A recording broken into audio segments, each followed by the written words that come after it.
ઠંડીની ઋતુમાં આ જે શેળા હોય એ લોકો ઠંડી સહન ન કરી શકે, એટલે ઠંડીથી રક્ષણ મેળવવા માટે તેઓ એકબીજાની નજીક આવે, એકબીજાને વળગેલા રહીને તેઓ ઠંડી સામે રક્ષણ મેળવે. પણ આ શેળાએ એવું નોટિસ કર્યું કે એકબીજાથી એ લોકો છૂટા પડે ત્યારે એકબીજાના કાંટા એ એકબીજાને લોહી લુહાણ કરી નાખતા. જો અળગા રહે તો ઠંડી મારી નાખે, અને જો નજીક આવી જાય તો એકબીજાના કાંટા વાગવા માંડે. તો આનું શું સોલ્યુશન? તો આનો એક વચ્ચેનો રસ્તો શેળાએ અપનાવ્યો કે એ લોકો એકબીજા વચ્ચે એટલું ડિસ્ટન્સ રાખતા કે ઠંડી પણ ન લાગે અને કાંટા પણ ન વાગે. હેજ હોગ ડાયલેમાં હ્યુમન રિલેશન્સને પણ એટલો જ લાગુ પડે છે. બહુ દૂર રહીએ તો એકલતાની ઠંડી મારી નાખે, અને વધારે પડતા નજીક જઈએ તો લગાવ ઈજાગ્રસ્ત કરી નાખે. તો આ લગાવના ઘાવ બહુ ઊંડા હોય છે. હુમલો એ જ, આક્રમણ એ જ કરી શકે જે આત્મીય હોય. દૂર રહેલી વ્યક્તિઓ ઈજા નથી પહોંચાડી શકતી. પણ મજાની વાત એ છે કે હાર્ટ બ્રેક કરાવવા માટે પણ થોડો સમય કોઈને હૃદય સોંપવું પડે છે. લગાવ અને લાગણીના ઇન્વેસ્ટમેન્ટ વગર કોઈ ફ્રીમાં હાર્ટ બ્રેક પણ નથી કરી આપતું. તો આનો શું રસ્તો હોઈ શકે? સુરક્ષિત અંતરેથી ચાહવું એ પ્રેમ જગતની વિશિષ્ટ સિદ્ધિ છે. એના માટે હું કહીશ કે પ્રેમની છઠ્ઠી ભાષા, સિક્સ્થ લવ લેંગ્વેજ. લવની 5 ભાષા છે. તમે ગેરી ચેપમેનનું અદ્ભુત પુસ્તક છે 5 લવ લેંગ્વેજીસ તમે વાંચ્યું હોય તો, કે 5 અલગ અલગ રીતે પ્રેમની અભિવ્યક્તિ થઈ શકે. પહેલું છે વર્ડ્સ ઓફ એફર્મેશન, શબ્દો દ્વારા. Oh I love you so much, words of affirmation. તમે કોઈને સારા શબ્દો કહો તો એ પ્રેમની અભિવ્યક્તિ થાય. બીજું સ્પર્શ, તમે જ્યારે બાળકના માથા પર હાથ ફેરવો, બીજા બધા સ્પર્શ પણ તમને ખબર છે, તો સ્પર્શ. થર્ડ, સમય. તમે જ્યારે કોઈને સમય આપો છો, એમની સાથે સમય સ્પેન્ડ કરો છો, ત્યારે એ પ્રેમની અભિવ્યક્તિ છે. તમે કોઈને સમય આપી રહ્યા છો. ચોથું, સોગાદ. જ્યારે તમે કોઈને ગિફ્ટ આપો છો, તો જ્યારે તમે કોઈને ગિફ્ટ આપો છો એ પ્રેમની અભિવ્યક્તિ છે. It's a love language. And last is service. પતિ પત્નીના પગ દબાવે તો એ સેવા છે.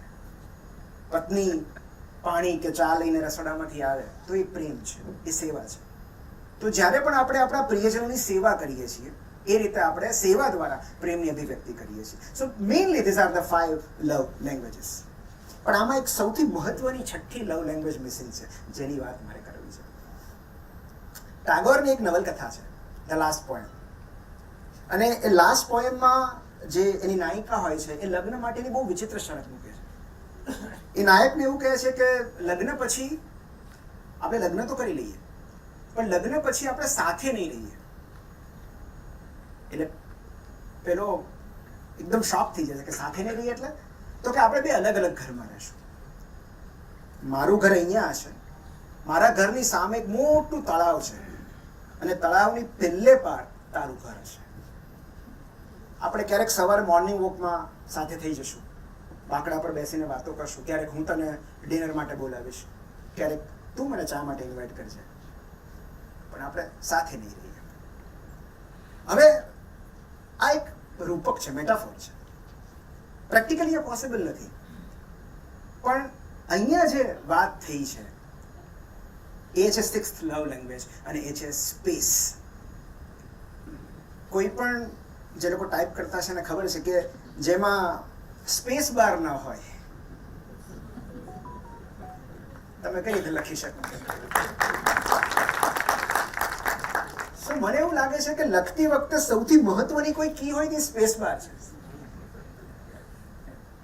કોઈ પિક્ચર છે એમાં ઇનફેક્ટ આઈ થિંક જાપાનીઝ લિટરેચરમાં એક બહુ સરસ શબ્દ છે સ્પેસ માટે, માં.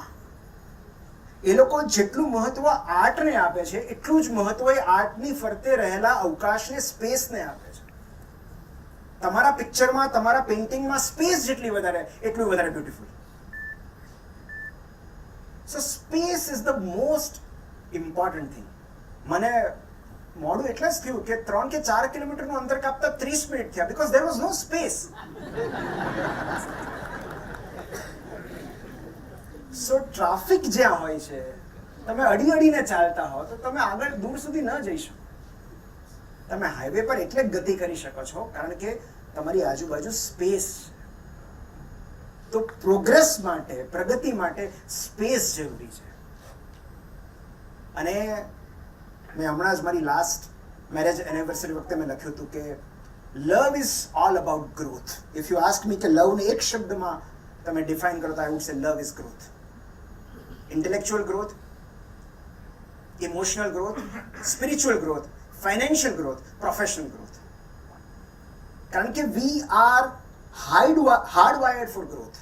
આપણી ડિઝાઇન જ ગ્રોથ માટે છે, વિકસવા માટે. અને પ્રેમમાં રહેલી જે બે વ્યક્તિઓ વિકસી નથી શકતી એ છૂટી પડી જાય છે. Not physically, emotionally. કારણ કે પ્રેમ એક એવું રાસાયણિક રિએક્શન છે કે જેમાં પરિવર્તન બંને પદાર્થોમાં આવે છે. જો એ બંનેમાં ટ્રાન્સફોર્મેશન નથી આવતું તો એ પ્રેમ નથી. So space is the most important thing. મને અત્યારે એવું લાગે છે કે મોટા ભાગના રિલેશનશિપમાં જે સૌથી મહત્વની લવ લેંગ્વેજ જે મિસિંગ હોય તો એ સ્પેસ છે. એક જ પિંજરામાં રાખેલા બે પંખીઓ વચ્ચે આસમાન જેટલું અંતર હોઈ શકે છે. તો જે મોકળાશ આપે છે એ નજીક આવતા જાય છે, જે બાંધી રાખે છે એ દૂર થતા જાય છે. The best way to lose somebody